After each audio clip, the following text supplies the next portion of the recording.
প্রথমত এই আয়াতে একটি ভয়াবহ সতর্কবাণীর প্রতিশ্রুতি দেওয়া হয়েছে, কারণ এই আয়াতে আল্লাহ বলছেন ক্ষতির কথা, ভয়াবহ ক্ষতির কথা সমগ্র মানবতার বিরুদ্ধে। আল্লাহ তাআলা সমগ্র মানবজাতির উদ্দেশ্যে একত্রে ক্ষতির কথা বলেছেন, তারা ছাড়া যারা এই 4টি গুণাবলী নিয়ে আল্লাহর কাছে ফিরে আসে। এটাই তিনি এখানে বলছেন। এরপর তিনি বলছেন বিচারের দিনে মুক্তি পাওয়ার উপায় হলো এই 4টি বিষয়কে আঁকড়ে ধরা।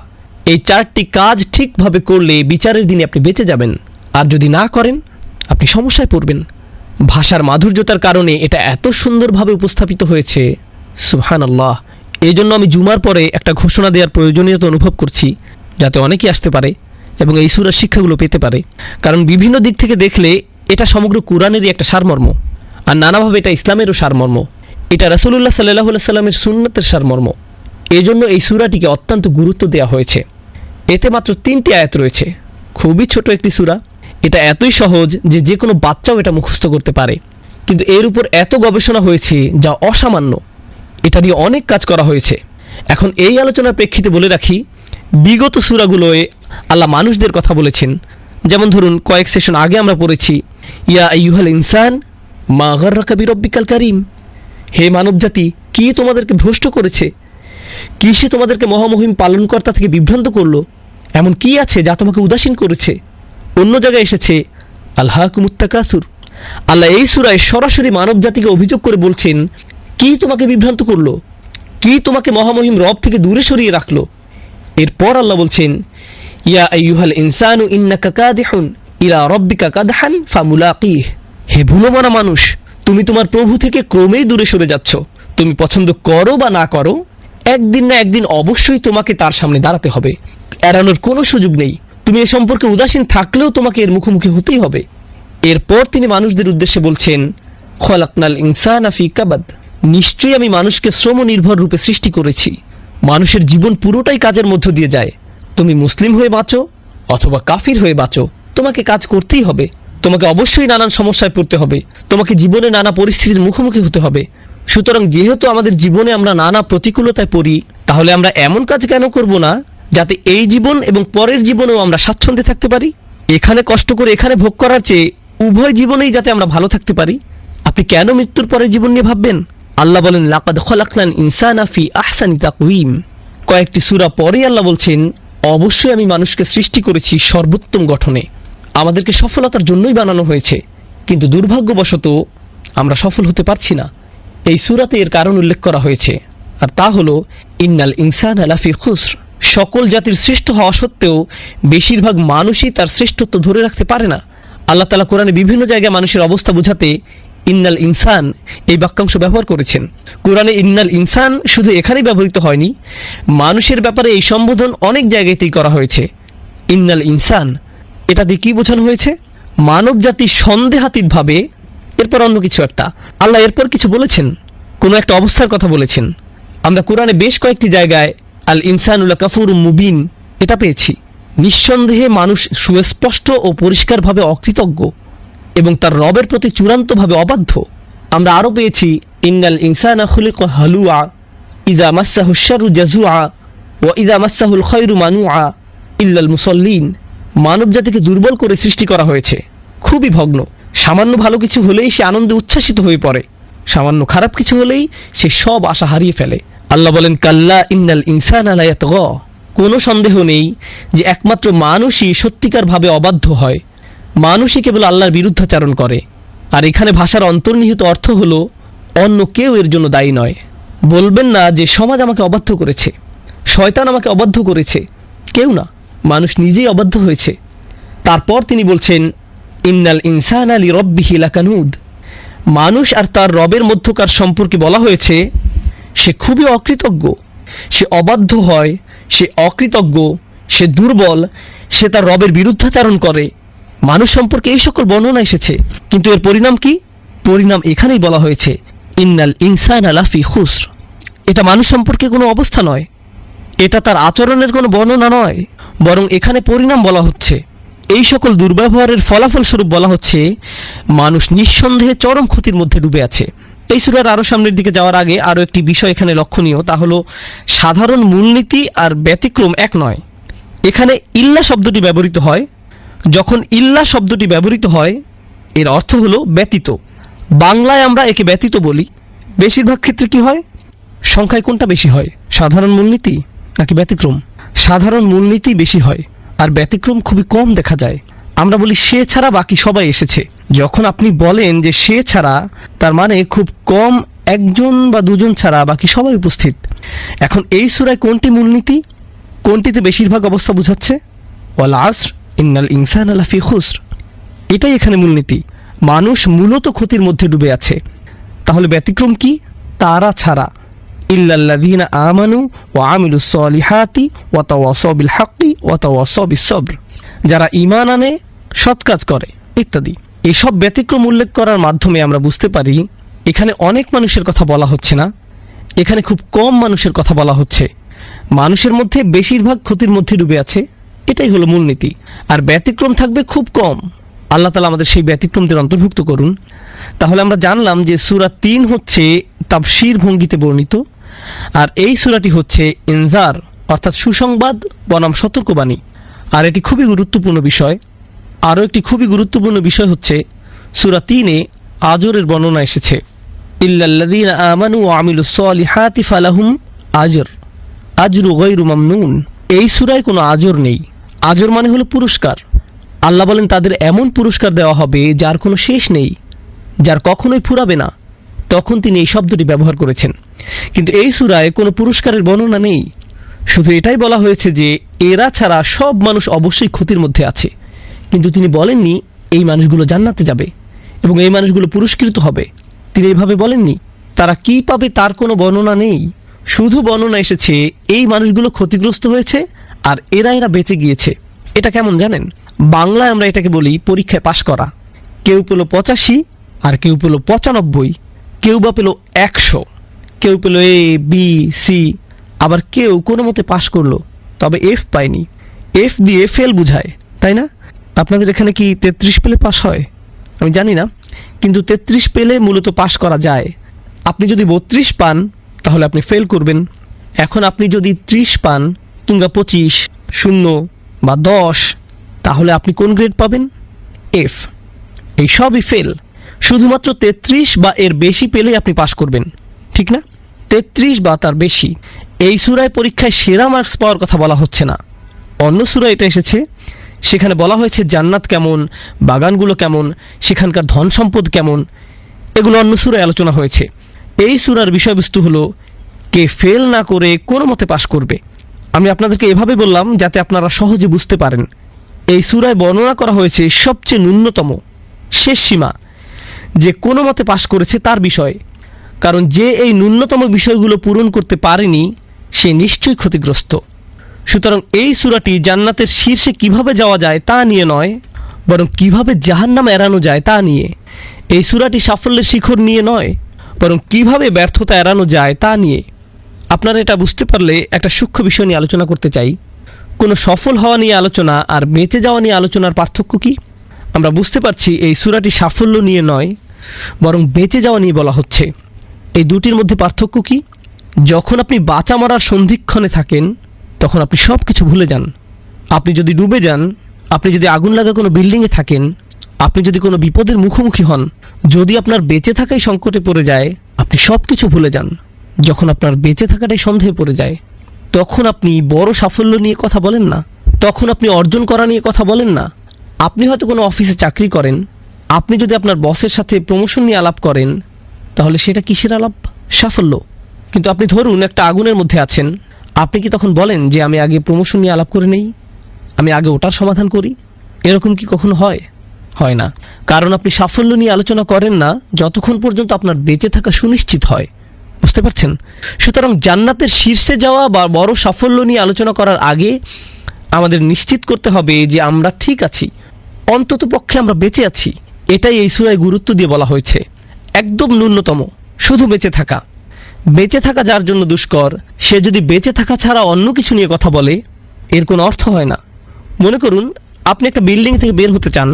বিল্ডিংয়ে 4টি দরজা আছে এবং এদের প্রত্যেকটি বন্ধ। এই 4টি দরজা খোলার আগ পর্যন্ত আপনার অন্য কিছু নিয়ে ভাবা উচিত না। আর এগুলোই হলো সেই 4টি দরজা: আল ঈমান, আমিলুস সলিহাত, তাওয়াসাউ বিল হক, তাওয়াসাউ বিস সবর। এগুলোই আপনার বেঁচে থাকার দরজা। আপনাকে এগুলো খুলতে হবে যাতে আপনি বেঁচে থাকতে পারেন। এই অনন্য সূরায় এটাই চিত্রিত করা হয়েছে। এই সূরাটি আরও একটি বিষয় প্রমাণ করে। আমি আপনাদের শুধু বলেছি যে এখানে 4টি শর্ত আছে। এই 4টি বিষয় থেকে আমরা এটাও বুঝতে পারি যে নিজের মতো করে ভালো থাকাই আপনার জন্য যথেষ্ট নয়। নিজে নিজে ভালো থাকা যথেষ্ট নয়। আমাদের দ্বীন শুধু নিজেদের ভালো থাকতে বলে না, বরং অন্যদের ভালোটাও এখানে মুখ্য বিষয়। আর অন্যদের জন্য অন্যদের ভালো চাইবেন না, বরং আপনার নিজের জন্যই অন্যদের ভালো চাইতে হবে। এই সূরাটি হলো তার প্রমাণ। কিভাবে? কারণ আল্লাহ বলেন আপনি ক্ষতিগ্রস্ত হবেন যতক্ষণ না আপনি আল ঈমান আমিলুস সলিহাত করেন, যা নিজের জন্য। কিন্তু তাওয়াসাউ বিল হক, অন্যদের কাছে সত্য পৌঁছে দেয়া, একে অন্যকে সত্যের উপর অটল থাকতে বলা এবং ধৈর্য ধারণ করতে সাহায্য করা, এটা কি আপনার নিজের রইল? না, এটা অন্যদের জন্য। সুতরাং এটা প্রমাণ করে নিজেদেরকে বাঁচানোর জন্য অন্যদের জন্য কাজ করতে হবে। শাওকানি রাহমাহুল্লাহ এই সূরার উপর মন্তব্য করেছেন, আদ-দাআই ইলা দ্বীন ওয়া নাসিহা ফিদ-দ্বীন ওয়া আমরু বিল মারুফ ওয়ান নাহি আনিল মুনকার। এই তাওয়াসাউ বিস সবর দিয়ে কি বোঝানো হচ্ছে? আপনি মানুষকে দ্বীনের দাওয়াত দিন, আপনি মানুষকে ভালো পরামর্শ ও উপদেশ দিচ্ছেন, এটাও তাওয়াসাউ বিস সবর। আপনি ভালো কাজের সাথে যুক্ত হচ্ছেন, ভালো কাজ করতে বলছেন, খারাপ কাজের প্রতি নিষেধ করছেন, প্রতিবাদ করছেন, এগুলো সবই আপনার বেঁচে থাকার জন্য জরুরি।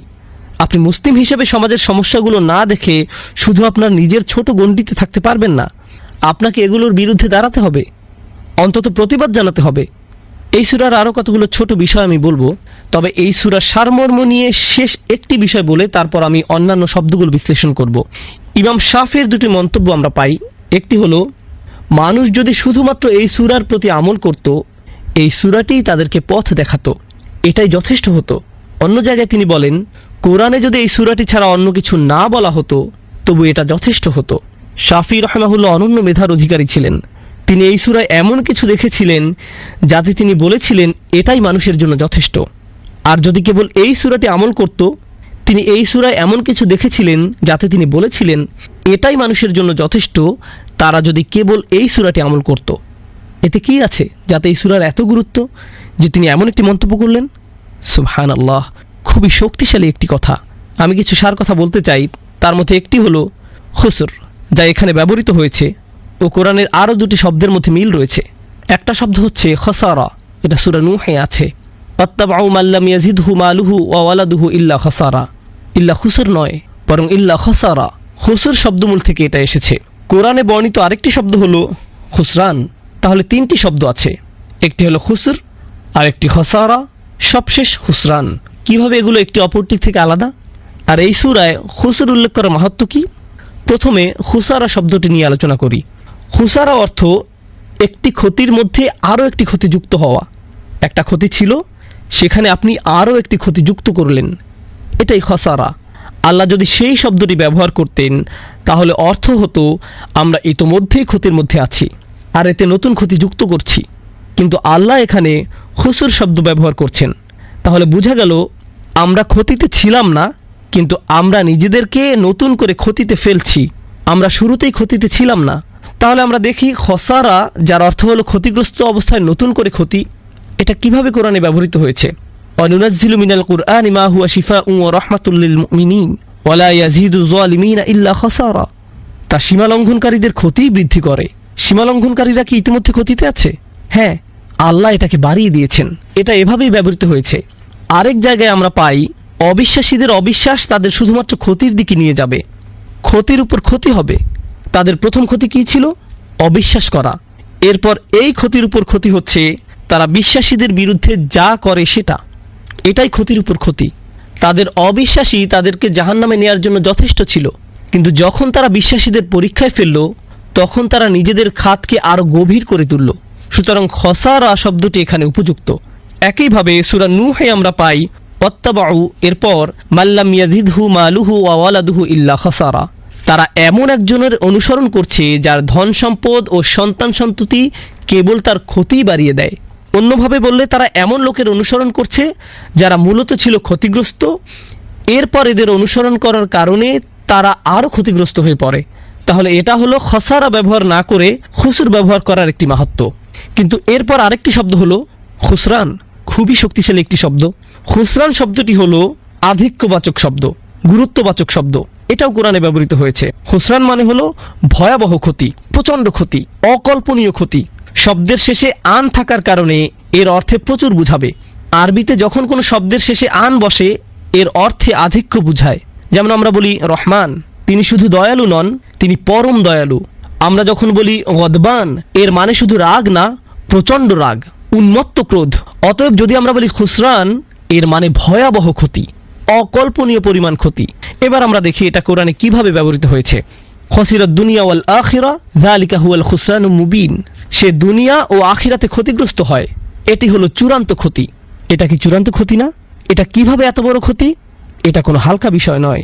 সে শুধু একটা বিষয় হারায়নি, সে উভয়টি হারিয়েছে, দুনিয়া ওয়াল আখিরা। সুতরাং এটা হলো ক্ষতির পরে ক্ষতি, এটাই চূড়ান্ত ক্ষতি, খুসরানুল মুবিন। একইভাবে কোরআনে আমরা দেখতে পাই আল্লাহ বলছেন, কুল ইন্নাল খাসিরিন আল্লাযীনা খাসিরু আনফুসাহুম ওয়া আহলিহিম ইয়াওমাল কিয়ামাহ। বলো, নিশ্চয়ই তারা ক্ষতিগ্রস্ত যারা কিয়ামত দিবসে নিজেদের ও তাদের পরিবারবর্গকে ক্ষতিগ্রস্ত পাবে। আর এটাই হলো চূড়ান্ত ক্ষতি। সুতরাং মানুষের আসল ক্ষতি এই দুনিয়ায় হবে না, বরং আসল ক্ষতি হবে আখিরাতে, শেষ ঠিকানায়। আর এমনিতেও তারা এই দুনিয়াতেও ক্ষতিগ্রস্ত হবে, কিন্তু এই ক্ষতি আখিরাতের ক্ষতির ধারে কাছেও আসতে পারবে না। অতএব যেহেতু এটা ক্ষতি হলেও চূড়ান্ত ক্ষতি নয়, তাই এখানে ইন্নাল ইনসানা লাফি খুস শব্দটি ব্যবহার করা হয়েছে। এটি ভারসাম্যপূর্ণ এবং উপযুক্ত। এখানে যদি জাহান্নামের আগুনের কথা আসতো তাহলে কি শব্দ ব্যবহৃত হতো? লাফি খুসরান, কারণ সেটাই হলো চূড়ান্ত ক্ষতি। এর চেয়ে ভয়াবহ ক্ষতি আর হতে পারে না। সুতরাং এই তিনটি শব্দের মধ্যে এখানে সবচেয়ে উপযুক্ত শব্দের ব্যবহার করা হয়েছে। এখন আমরা ইমাম বাইহাকি রহমাহুল্লাহর কিছু মন্তব্য পড়ব। এই সূরাটি নিয়ে তিনি অসাধারণ কিছু মন্তব্য করেছেন। তিনি বলেন, যখনই দুজন সাহাবা একে অপরের সাথে দেখা করতেন তারা একে অপরকে ওয়াল আসর ইন্নাল ইনসানা লাফি খুস ইল্লাল্লাযীনা আমানু ওয়া আমিলুস সলিহাতি ওয়া তাওয়াসাউ বিল হাক্কি ওয়া তাওয়াসাউ বিস সবর এ কথা না বলে বিদায় নিতেন না। তাহলে তারা একে অপরকে এই সূরাটি পড়ে বিদায় দিতেন। কেন? কারণ তাদের মনে হয়েছিল যে এটা অন্যকে মনে করিয়ে দেওয়াটা খুবই গুরুত্বপূর্ণ। এটা এমন না যে আপনি একবার পড়বেন আর আপনার কাজ শেষ। আর এই বিষয়টি আমি আজকের সেশনে বাকি সময়টুকু আলোচনা করতে চাই।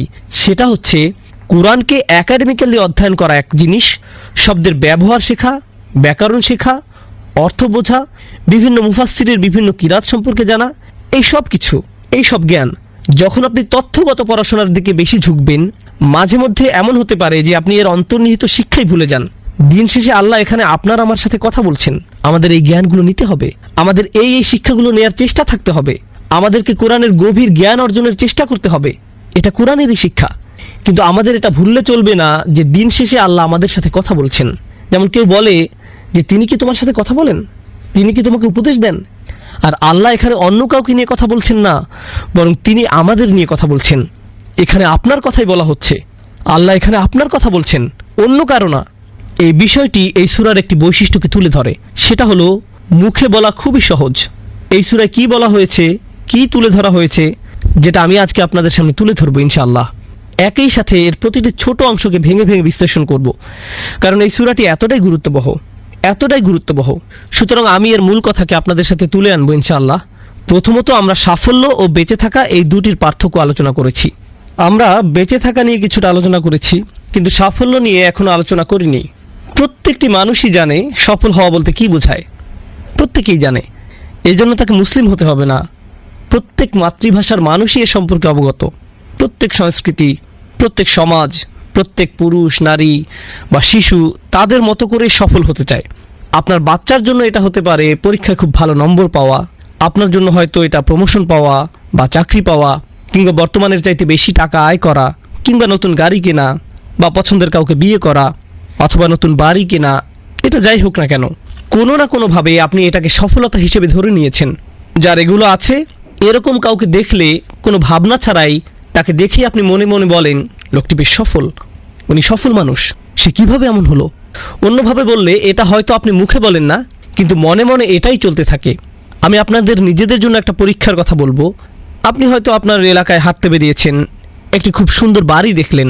এটা দেখে কি আপনার চোখ কয়েক সেকেন্ডের জন্য স্থির হয়ে যায়? কয়েক সেকেন্ডের জন্য আপনি হয়তো ওখান দিয়ে চলে যাচ্ছিলেন, কিন্তু তখনই দাঁড়িয়ে গেলেন, ওয়াও, এটা খুব সুন্দর। কারণ আপনি তখন ভাবতে থাকেন ওই লোকটি সফলতার এক ধাপ পাড়ি দিয়েছে। এটা কিন্তু আমাদের মনের ভিতরে চলে, যা আমাদের আকাঙ্ক্ষিত বস্তু, সেটা পেলেই আমরা সফলতা মনে করি। আপনি হয়তো মসজিদের পার্কিং দিয়ে যাচ্ছিলেন, তখনই একটা চমৎকার গাড়ি দেখলেন, খুবই সুন্দর একটা গাড়ি। আপনার চোখ কি কিছু সময়ের জন্য স্থির হয়ে যায় এবং এটার ডিজাইন খুব খুঁটিয়ে একটু দেখেন, নেভিগেশনটা দেখে ওয়াও এটা খুবই সুন্দর, আপনার চোখ এতে চলে যায়। আপনি মনে মনে ভাবেন এটাই সফলতা। ধার্মিক হিসেবে আপনি হয়তো বলবেন, না, জান্নাত পাওয়াই হলো সফলতা। আমরা জানি দুনিয়া কোনো সফলতা না। এমন কিছু দেখে আপনি কি বলেন আমি সেটা বলছি না, আমি বলছি এগুলো দেখে আপনি কি ভাবেন তা নিয়ে। আসলে আমাদের বাচ্চারা এদিক থেকে আমাদের চেয়ে অনেক সৎ। আমি বাচ্চাদের উপর এই পরীক্ষাটা করেছি, আর আমাদের সবার জন্যই প্রযোজ্য এগুলো। আমি আমার বাচ্চাদের সাথে রাস্তা দিয়ে হাঁটছিলাম, আমরা রাস্তায় একজন ভিখারিকে দেখলাম। সে রাস্তার পাশে একটা বক্সের ভেতরে থাকে, আর তার পাশেই একটা বাড়ির দরজা আছে, আর সেই দরজায় একজন মানুষ দাঁড়ানো ছিল। ওই যে ওই বাড়িতে থাকে, খুবই ধনী মানুষ। এদের কাকে আপনার সফল মনে হয়? বাচ্চারা কি বলেছিল জানেন?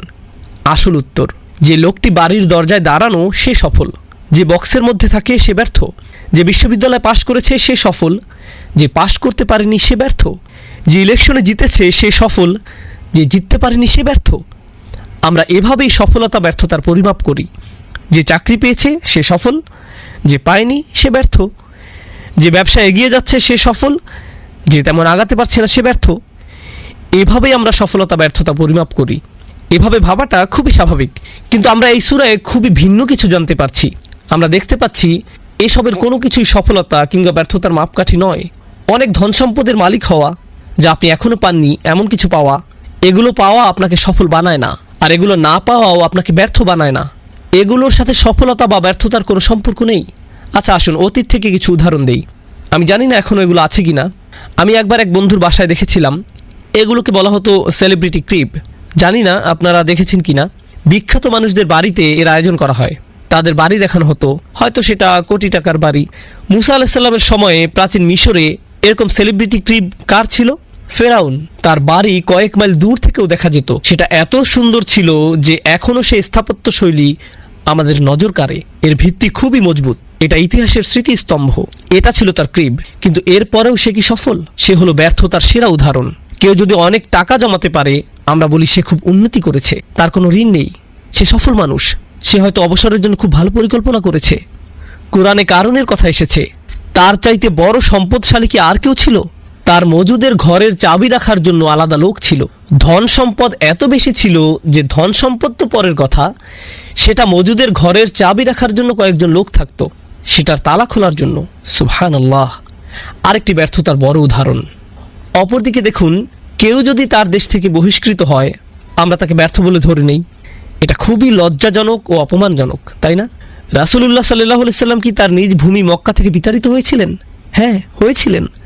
হয়তো আপনার বাড়ির আশেপাশেই কোনো গাছের গুঁড়ি আছে, কারো যদি থাকার জায়গা না থাকে আর সে যদি গাছের গুঁড়িতে থাকে, আপনি তাকে ব্যর্থ বলবেন।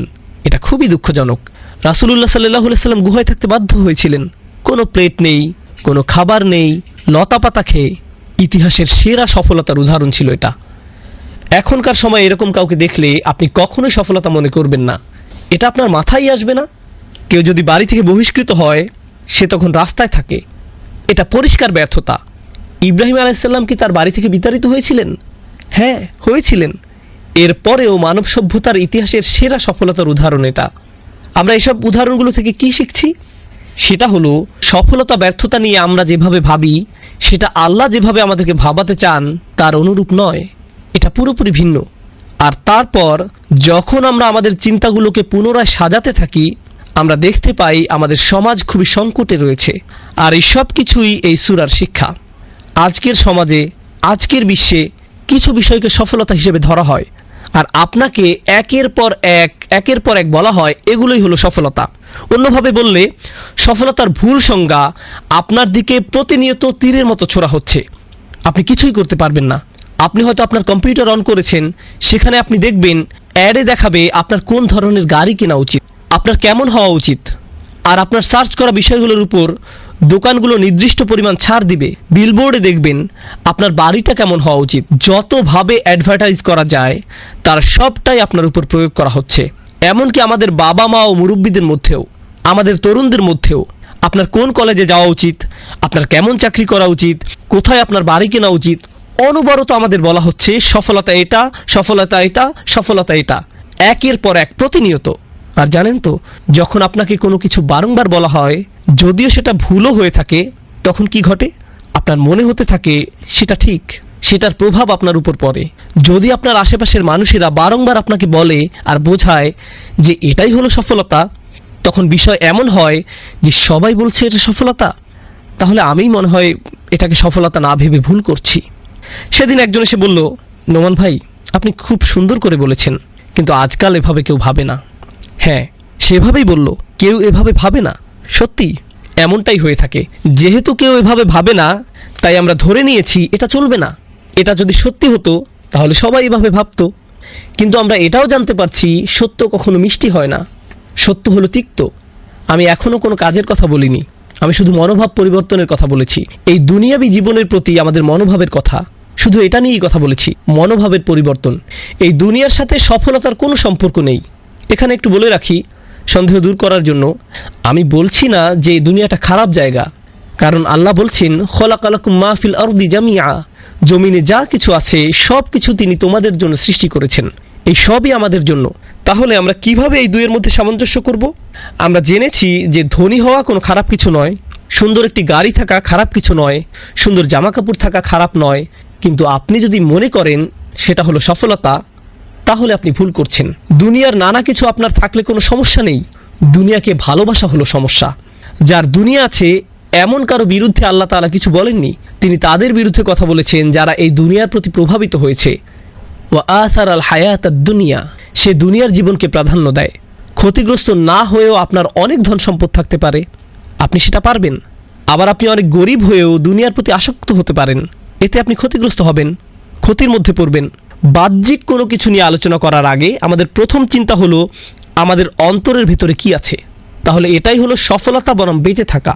এতক্ষণ আমরা জানলাম যে আমরা কিভাবে সফলতা নিয়ে আমাদের ধারণাগুলো পুনরায় সাজিয়ে নিতে পারি।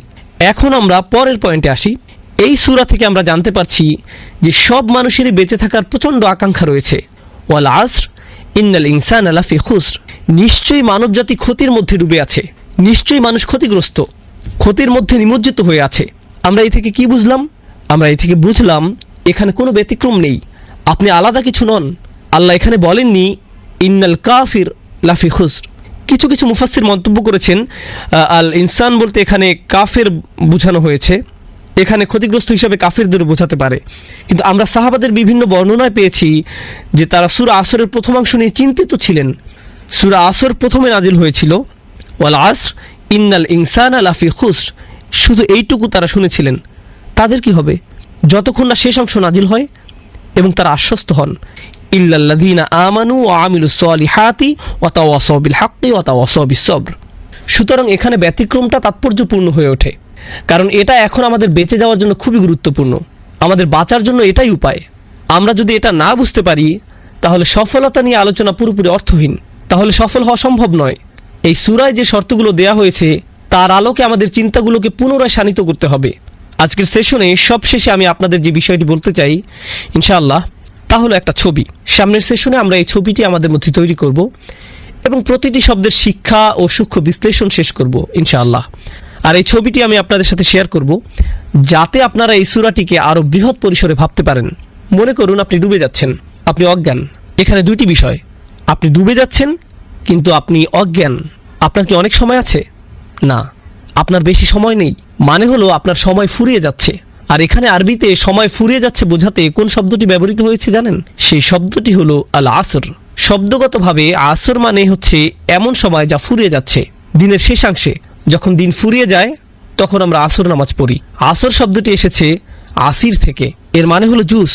যেভাবে এটা নিঃশেষ হয়ে যায় সেভাবে সময়ও আপনার হাত থেকে নিঃশেষ হয়ে যাচ্ছে। এমনভাবে বলা হচ্ছে যেন আপনি কোনো কাপড় পানিতে ডুবিয়ে রেখেছেন, সেখান থেকে তুলে আপনি যেভাবে এটাকে নিংড়ে নেন যাতে সব পানি বের হয়ে যায়, আসর শব্দটি দিয়ে ঠিক এমন বোঝায়, নিংড়ে নেয়া। তাহলে আল্লাহ এখানে বলছেন আপনি ডুবছেন, আপনি অজ্ঞান, একই সাথে আপনার সময় নিঃশেষ হয়ে যাচ্ছে। আপনি যদি এমন একটি অবস্থায় থাকেন তাহলে বাঁচার জন্য আপনাকে সর্বপ্রথম কি করতে হবে? জেগে উঠুন, এটাই আপনাকে প্রথম করতে হবে। আপনার যদি চেতনা না থাকে তাহলে আপনি শেষ। বাঁচার জন্য প্রথম শর্ত হলো আপনাকে জেগে উঠতে হবে। এমনকি যদি আপনি সবচেয়ে সুন্দরতম স্বপ্নের মধ্যেও থাকেন, সেই স্বপ্নে আপনি হয়তো বিশেষ কোনো সাফল্য উপভোগে ব্যস্ত, আপনি হয়তো ফেরারি গাড়ি চালাচ্ছেন, সেখানে রাস্তার এক পাশে পাহাড়, অন্য পাশে স্বচ্ছ পানি। এরকম একটা গাড়িতে আপনি হয়তো প্রচণ্ড স্পিডে গাড়ি ছুটিয়ে নিয়ে যাচ্ছেন, এভাবেই জীবনটা উপভোগ করছেন। এই সবই আপনার স্বপ্ন। কিন্তু যখন আপনি জেগে উঠবেন, আপনি কি অনুভব করবেন? আপনি ডুবে যাচ্ছেন, আপনি পানির নিচে। এটা হলো প্রথম শর্ত, আপনাকে জেগে উঠতে হবে। আপনি যখন জেগে উঠবেন, আপনি হয়তো বলবেন, ভাই এ কি জঘন্য বাস্তবতা, আমি তো খুব সুন্দর স্বপ্নের মধ্যে ছিলাম, আমার আবারও ঘুমানো উচিত। আপনি যদি এটা করেন, আপনি তো পাগল, অথবা এমন কেউ যার বাস্তবতা মেনে নেওয়ার সৎ সাহস নেই। কারণ আপনি দেখছেন বাস্তবতা হলো খুবই কঠিন। আপনি জেগে ওঠার পরও সিদ্ধান্ত নিয়েছেন পুনরায় ঘুমাতে যাওয়ার। এরকম একজন মানুষ যদি ডুবে যায়, সে কি কাউকে দোষারোপ করতে পারবে যে ঘুম থেকে উঠে আবার ঘুমাতে যায়? কি মনে হয়? কেউ হয়তো কখনোই ঘুম থেকে উঠলো না, কিন্তু যে একবার জেগে উঠে বলল, না এটা ভালো লাগছে না, তারপর আবার ঘুমাতে গেল, তারা নিজেদেরকে ছাড়া আর কাউকে দোষ দিতে পারবে না।